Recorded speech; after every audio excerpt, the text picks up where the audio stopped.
નમસ્કાર મિત્રો, વિડીયોમાં તમારું સ્વાગત છે। જી હા મિત્રો, અત્યારે હાલ મોટા અને મહત્વના સમાચાર સામે આવી રહ્યા છે। તો મિત્રો, સમાચારમાં વાત કરીએ તો ગોધરાના બામરોલી રોડ પર આવેલ વૃંદાવન નગર 2 માં શુક્રવારે વહેલી સવારે હૃદયદ્રાવક દુર્ઘટના બની હતી। અહીં રહેતા અને વર્ધમાન જ્વેલર્સના વ્યવસાય સાથે સંકળાયેલા કમલભાઈ દોશીના મકાનમાં આગ લાગતા ધુમાડાથી ગુંગળાઈ જવાથી દંપતી અને તેમના 2 યુવાન પુત્રો અને કુલ 4 લોકોના મોત નીપજ્યા છે। પ્રાપ્ત માહિતી મુજબ રાત્રિના સમયે ઘરના ગ્રાઉન્ડ ફ્લોર પર સોફામાં શોર્ટ સર્કિટ અને અન્ય કારણોસર આગ લાગી હતી।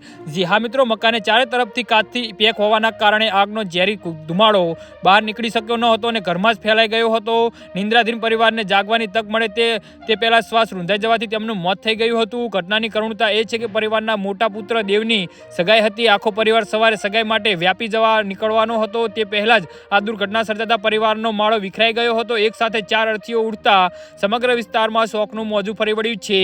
ઘટનાની જાણ થતાં જ ફાયર બ્રિગેડની ટીમ દરવાજા તોડીને તમામને બહાર કાઢ્યા હતા અને 108 મારફતે હોસ્પિટલ ખસેડ્યા હતા। જોકે સારવાર મળે તે પહેલા તબીબોએ ચારે સભ્યોને મૃત જાહેર કર્યા હતા।